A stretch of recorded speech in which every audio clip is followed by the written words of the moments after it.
Patty Post, your host of the You Persevere podcast, a podcast for entrepreneurs and business owners that are really experiencing what they want out of their business, but know that they want to do something more.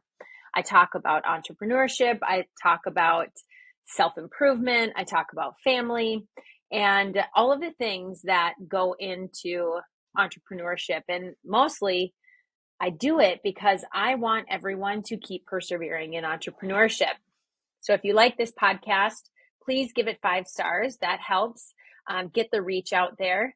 As an entrepreneur podcast, I really have a goal to be in the top 100. It would be absolutely amazing. When you look at the top 100 podcasts, there are some really awesome podcasts out there. And of course, you think of Gary Vaynerchuk. You think of actually someone that I recently found is Russell Brunson. Who else have I been listening to? I've been listening to, the Bedros Keuilian show, or also the Andy Frisella show. I listen to a lot of really powerful men, and I haven't had, I listen to Mel Robbins too, but I really think that there can be some more women on that list of top 100 entrepreneurship podcasts, and I want to be that.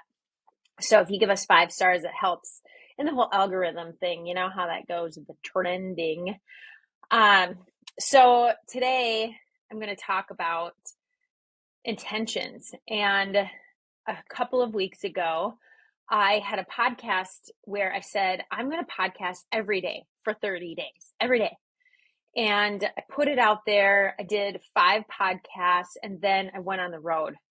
And I thought I was going to be able to podcast while on the road, and I didn't. And I made excuses. So I said, oh, well, I don't have a good mic. I said, oh my gosh, I have so many things in my mind going on. I need to follow up on my content. I needed to do all of these different things. I make it a point to follow up with my family at home. Obviously, who doesn't do that?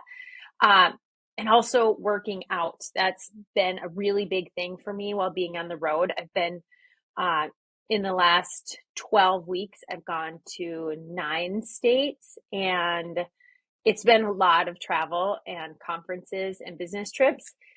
And also like soccer tournaments we went to, lacrosse tournaments, and being on the road and exercising, not just packing out the workout clothes, that really takes a commitment. And so I wasn't going to give up on that in order to do the podcasting. I also wasn't going to give up my sleep. Quality sleep is another thing. And then I'm doing Duolingo, and then I'm also keeping my diet. I'm officially have lost 12 pounds since I started working with Farquad.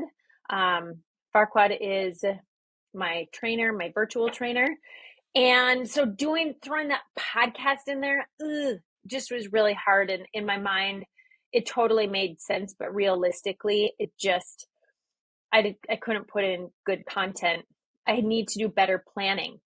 And this is what leads me to circumstances does not change responsibility.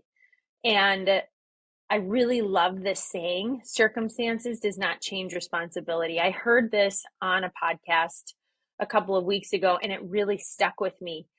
And given this excuse that I'm saying, well, I did work out and I did eat and I got my sleep and I did my Duolingo, I did my journaling, but I didn't do my podcasting, even though I had that in my intention. My circumstances changed. I was traveling. When I made that intention, I was at home. And so I need to not make the excuse that the circumstances change, so then I don't have the responsibility. I find it actually the biggest problem in operating the business is circumstances change responsibility. And it takes a lot to look in yourself and to say, am I making an excuse? Could I do better at this? For example, you're late to work. This was the example that I heard, and it just really stuck with me because it brought me back to when I was 15 and I was a dishwasher. And I was at the cabin and I worked and lived at the cabin. This was my summer job, a dishwasher. And I would be skiing, having fun at the lake. My family would be in town, and have to work on a Saturday. Actually, let's call it a Friday. And I had to be at work at 3:30. That was the time to be to work. But I would get off the lake at like 3:10, and I'd pull my hair back, I'd throw on my work clothes, and then I'd drive to work really fast, and I'd get there at 3:33. And my boss would say, "You're late. You're late. Like, you're really late. You should be here at 3:20." I'd say, "Well, you said I had to be there at 3:30 and I'm only 3 minutes late." And she'd say, "No, you got to be here and ready to work at 3:30. You cruising in and flying in on two wheels at 3:30 does not mean that you're promptly ready at 3:30. It means that you are physically here, but you're not like set up. You don't have your foundation. You're not ready to get to work." And when I think of the circumstances were I wanted to enjoy myself. I wanted to get the most out of my summer day. But my responsibility was that I had to be at work at 3:30, and they were paying me to be at work. And I see it as an operator now. I've always been in sales. I've always had salespeople that knew what they had to do was sell and carry a quota. Now I have people that have responsibilities, and their responsibilities seem to change with circumstances that happen. Kids home from school, bad weather, something happens with family, they want to travel. Their responsibilities are still there. And sometimes I feel that I have a weak part of myself as a leader because I let those circumstances dictate their responsibilities. I don't hold them accountable. And it's an area that I need to work on as a leader. And the first way for me to do that is to work on myself. Am I allowing my circumstances to dictate my responsibilities?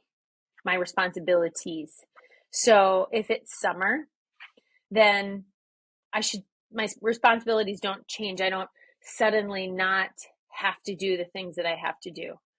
And that's where I think, as in personal development and then in our careers, we need to clearly define what our responsibilities are and non-negotiables. This is what you have to do every day. Every single day you have to do this, or every single week if you want to be more spread out, every single month. But from a micro standpoint, every day, these are the things that I have to do.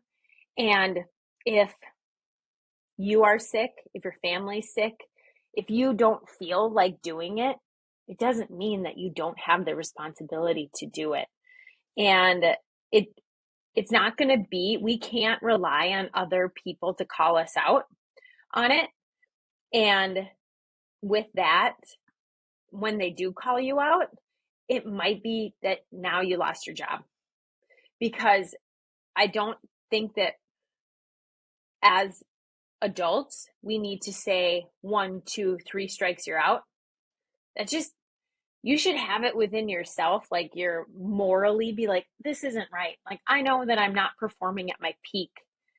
And when that happens, that you're not performing at your peak and you're letting those circumstances dictate your responsibility, and your responsibilities are sliding, then you need to check yourself. And you need to come back and say, you know what? And own up to it. So I know the responsibility of this because I had it happen to me, where when I was actually starting Checkable.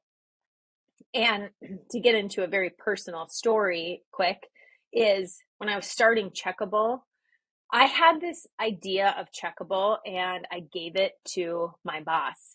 and I said, we can do this inside of the company. We should incubate this within the company. It's a huge market opportunity. We could build the technology. That's part of what we were doing for a Boston Scientific. And then we could do the marketing and we could do the messaging and positioning. And we would just need a manufacturer.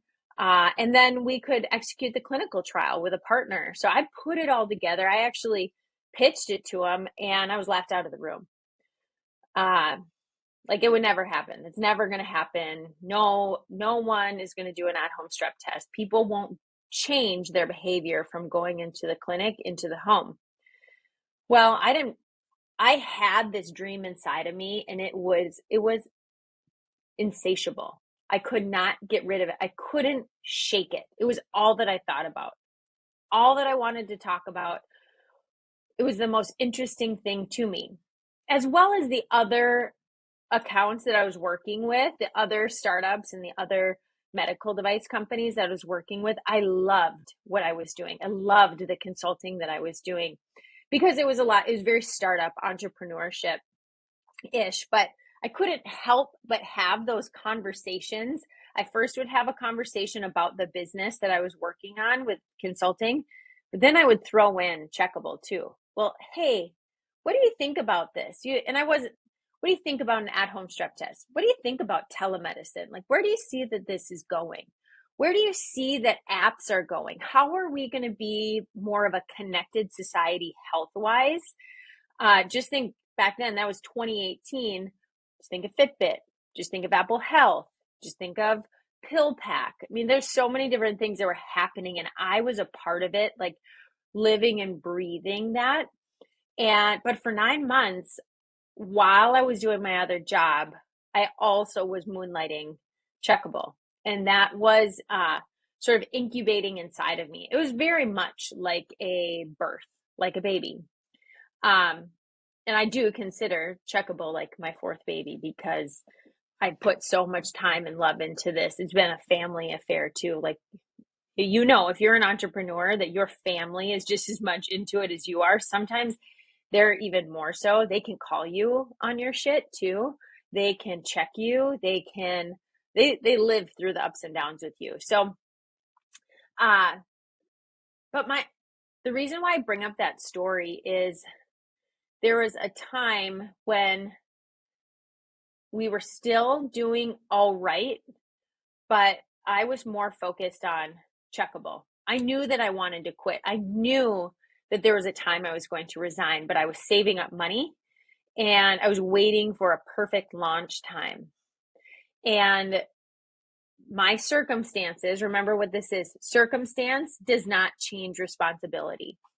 So in my mind, my circumstance, my idea for Checkable really was more important than the business of bringing in new business. And it was a challenging thing for me. So I had the opportunity to have my boss tell me that I no longer worked there. And that the time that it was perceived that I was spending time on Checkable and I wasn't spending time on the customer accounts. Well, we can argue this. That is not true because I still have relationships with my customers that I was working with. But my circumstances, I was spending time during the day on Checkable. I couldn't help but doing some research stuff, and I put it on the line. I risked it. I accepted it, and my responsibility was I was getting paid to work during the day for that company. That was my consulting. I was getting paid to run that business, and I was moonlighting another business. I should have only been doing it on nights and weekends. So my circumstances ended up changing because I chose to not focus on the responsibilities. So I say this because anyone that is looking at launching a business right now and fundraising, doing whatever you're doing, don't let don't let your circumstances change your responsibility. And don't risk what you're doing because you have an idea for something else in this environment right now. I think that it's really hard because it's hard to raise money right now. It's cash is hard to come by. Interest rates are really high, and make sure that you are paying attention to the responsibility of your job. Another thing, of circumstances does not change responsibility. I wish that I had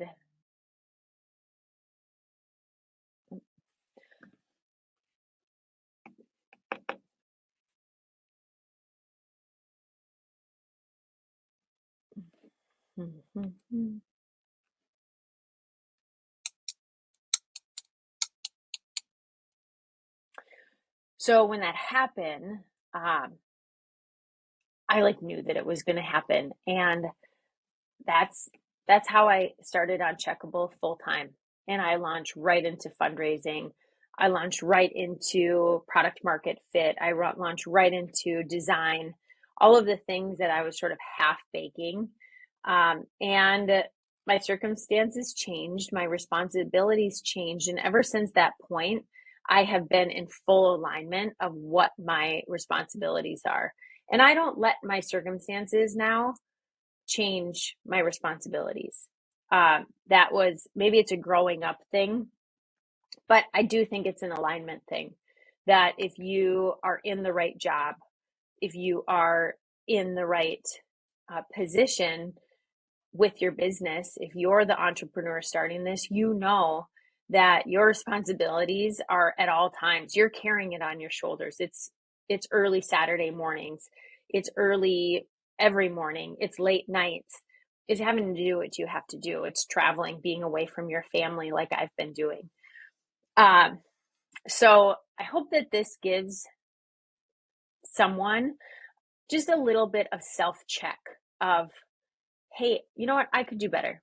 This is an area that I think that we can check ourselves on. A lot like when I was traveling a lot and I was packing my workout clothes, and when I would get home, I was packing clean workout clothes. Great intention, and I had the intention of working out, but then I wasn't planning it in my day. Wasn't planning it, wasn't putting it in my schedule, and I wasn't prioritizing it. So if you're working for someone and your circumstances are challenging, remember you still have those responsibilities. Get them done. Do what you got to do to get it done, and do your best effort as well. Because I know you can. And this is part of persevering. It's part of persevering in life. Despite our circumstances, we are still going to take care of what we have to do. So with that, I'd love for you all to join our LinkedIn group. So we have the You Persevere as a LinkedIn group. And let's start a community. I'm really wanting to focus on that for 2023. And with this podcast, and we're on YouTube, so subscribe to the channel. Hope that you guys like it and that you get some really great advice, and that I'm able to share information in a different way than others, and that you're motivated to keep persevering. So with that, everyone, keep persevering in business and make it another day to excel.